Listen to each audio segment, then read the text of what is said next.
151 रुपये प्राप्त झालेले आहेत.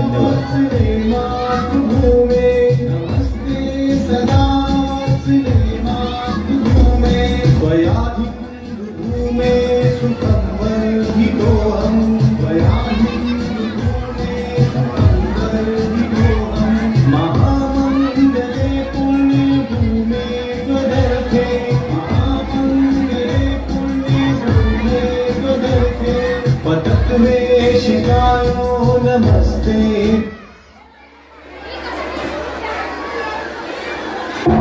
1941चा पावसाळा भारी म्हणायचं.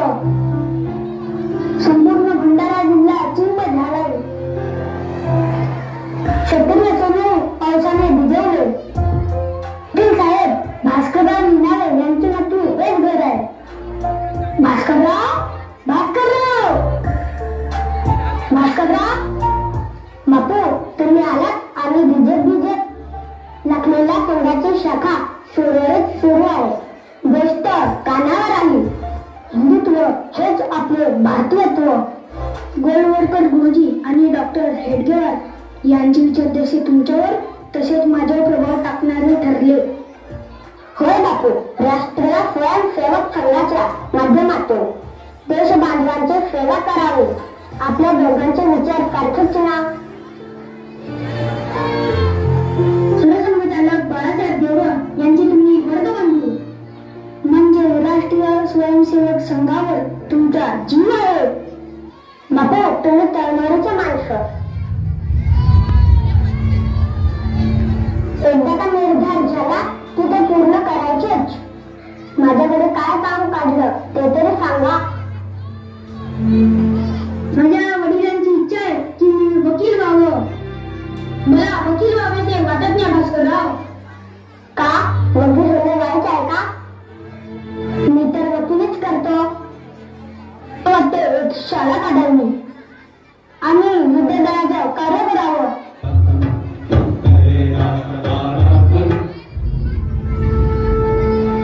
मी माझ्या साकोली तालुक्याचा विचार करतो. तिथे एकही चांगली शाळा नाही. सगळीकडे बघावे मागासलेपणा आणि जीवाचे रान करून पोट भरणारे लोक. मी माझ्या मनाप्रमाणे शिक्षण कार्य करू शकलो तर हेच माझे असंग कार्य ठरेल. विद्यादान सर्वश्रेष्ठ दान. मी शक्य तेवढी मदत करेन. माझे अर्धे काम झाले. मी कामाला लागतो. मला एक कोणीतरी शिक्षक जोडीदार हवाय. पुढलं काय करायचं ते मी पाहिजे. एकदम दिवसात कुणाला तरी पाठवतो. सुट्टी घेऊ. पाठवा. तर मी त्याला महिन्याचे केवळ 20 रुपये पगार देऊ शकेल. जास्त देणे माझ्या पुढे बाहेरचे आहे. तुमचे कायद्याचे काम तुम्ही आटून घ्या. साकोली तालुक्यात शिक्षण मंडळ त्या नावाने शाळा काढावी सारखा विचार होतो.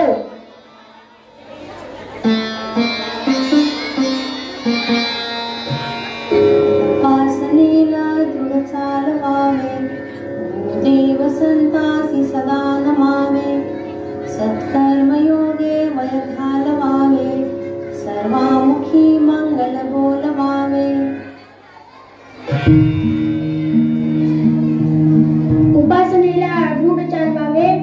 देव संताशी सदा नमावे. सत्कर्मयोगे वय घालवावे. सर्वामुखी मंगल बोलवावे. माझ्या शाळेचे नाव समर्थ विद्यालय. दुसऱ्या दिवशीच बापूंनी लाखणीच्या राख्या वाड्यात पाठीचा वर्ग उघडला. बुधी चौकातील वाड्यात 15 मुलं गोळा झाली. बसायला बाकेट नव्हती. मुलांना बसण्यासाठी सिमेंटची पोती होती. ऍडव्होकेट भास्करराव निनाळे यांनी शब्द पाळला. बापू साहेबांच्या दारी एक निष्ठावंत संघसेवक दत्तात्रय नारायण वैद्य यांना शिक्षक म्हणून पाठवले. लाखणीच्या बुधी चौकातील गोविंद बापूंच्या वाड्यासमोर पाठी धडकली समर्थ विद्यालय. बापू साहेब कधी न थकणारा संघसेवक वाटतो. भावी जगात लाखनी गाव बापू साहेबांमुळे ओळखलं जाईल. पवित्र शिक्षण कार्यासाठी त्यांची किती धडपड म्हणायची. जय श्रीराम बाळासाहेब. जय श्रीराम. आमच्याकडे काही काम काढलं भास्करराव? निश्चिंत बोला. माझे संघसेवक इमानी समाजसेवक आहेत. सरसंघ चालक या नात्याने माझा तुमच्यावर पूर्ण विश्वास आहे. शिवाय भास्करराव तुम्ही माझे वर्गमित्रच ना. बाळासाहेब तुम्ही आमचे मार्गदर्शक आहात. त्यासाठी आम्ही दोघे नागपूरला आलो. बापूंनी ठरवलं की समर्थ विद्यालयाची इमारत बांधायची आहे. त्यासाठी राष्ट्रीय महामार्गावर जागा विकत घ्यावी बापूंची इच्छा आहे. गावाला लागून जागा आहे ती घ्यायची आहे खरे, पण मोठा खर्च आहे बाळासाहेब. मग अडले होते निधी गोळा करा. राष्ट्रीय स्वयंसेवक संघाच्या शाळेला देणग्या द्यायला श्रीमंत लोक तयार होत नाही. तुमचं चुकलं. तुम्ही मोठ्या देणग्या गोळा करण्याचा खटाटोप करू नका. मध्यम वर्ग हाच आपला आधार आहे. बापू साहेब समाजसेवा म्हणून शिक्षण गंगा उभी करत आहेत. निधी गोळा होईल खात्रीने सांगतो. बाळासाहेब तुमचा सल्ला आम्हाला भेटला. रामभाऊ दिंडीची मदत घेऊन खेडोपाडी जाऊन संपूर्ण बरोबर बोलत बापू. लागा आता पुढील सरकार्याला. भास्करराव आपण एक विद्यालय स्थापन केले, पण आता एक संस्था स्थापन करायला हवे. प्रथम घटना बनवली पाहिजे. त्याकरिता योग्य व्यक्ती ऍडव्होकेट भास्करराव मीनावे त्यांच्याशिवाय अन्य कोण असणार. नक्की करूया, पण संस्थेला नाव कोणते द्यायचं ठरवले आहे? राष्ट्रीय शिक्षण संस्था म्हणजे RSS. होय, संघाचे सुसंस्कार व्हावे हीच माझी आंतरिक इच्छा आहे.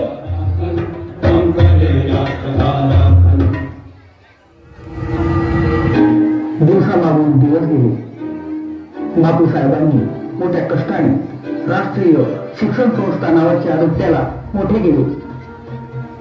आदर्श विद्यार्थी ते आदर्श मुख्याध्यापक असा किताब मिळवत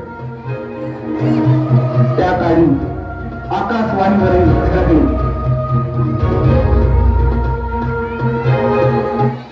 मी बापूंच्या विद्यार्थी पुढच्या शाळेत शिक्षक झालोय. शाळा परीक्षा उत्तीर्ण झालो. घरची परिस्थिती हालाखीची. नागपूरला जाऊन शिक्षण घेणे शक्य नव्हते. बापू म्हणाले, रवींद्रराव तू शिक्षक हो, आमच्या शाळेत शिकवायला ये. गोविंदराव माहिती आहे तुम्हाला शाळेतील शिक्षकांचे पगार उडू नये म्हणून बापूंनी इंदिराबाईंचे दागिने गहाण ठेवले. लाखनीच्या दुकानदारांची विनवणी केली की मास्तरांचे पगार अडले तर उसनवार दीक्षा लागू. काय बोलणी सुरू आहे दोघांची? काही नाही बापू, सहज बोलत होतो. आपल्याला आपल्या संस्थेची ज्ञानगंगा पुढे न्यायची आहे. बापू हा रामभाऊ दिंडी त्या पाठीशी उभा आहे. आपण आधीच जा. आपल्या लाखनीला महाविद्यालय उघडायची आहे, कारण साकोली तालुक्यात एकही महाविद्यालय नाही. विद्यापीठाकडे 35,000 रुपये भरणा करावे लागेल.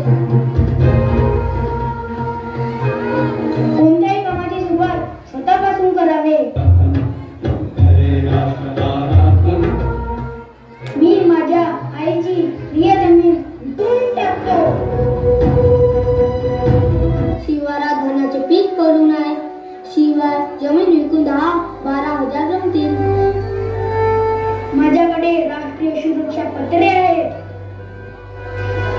त्यांचे 25,000 आणि जमिनीचे 10,000 असे झाले 35,000. राखणीला महाविद्यालय अनुचित निर्धाम आहे. नागपूरला जाऊया. अरे बापू, आपले विद्यार्थी आवडीने अभ्यास करू लागले आहेत. व्याकरण, निबंध, लेखनात अभ्यास झाले. खूप छान. 10वी बोर्डाच्या परीक्षेला अकरा विद्यार्थी बसले. आपल्या समर्थेची पहिली तुकडी 11ही पास झाले पाहिजे. तुम्ही मला बोलावले सर. तुझं नाव काय? नत्तू फरांदे. पुस्तके नोट्स मिळव आणि बोर्डाच्या परीक्षेला पास होऊन टाकव. होय सर. मी पैसा जमू शकलो नाही, पण माणसे जमू शकलो. मी संघाचा स्वयंसेवक आहे. नीरज शर्माने माझा गाणं आहे. आयुष्याच्या अखेरपर्यंत कार्य करेन. आम्ही शिक्षण महर्षी कुळाचे. त्यावेळेच्या साकोली तालुक्यातच नव्हे तर संपूर्ण भंडारा जिल्ह्यात मालक मंदिर ते उच्च शिक्षणाची सोय केली. बापूसाहेबांनी लाखणीचा कायापालट केलाच. संपूर्ण महाराष्ट्रातही नावारूपास आले. समर्थ विद्यालय, समर्थ महाविद्यालय, राणी लक्ष्मीबाई कन्या विद्यालय, गोविंद विद्यालय, संत तुकाराम विद्यालय, ज्ञानेश्वर विद्यालय, श्रीराम विद्यालय अशा अनेक शाळा उघडल्या. समाजाच्या मदतीला धावणाऱ्या शिक्षण महर्षी बापूसाहेबांना त्रिवार वंदन.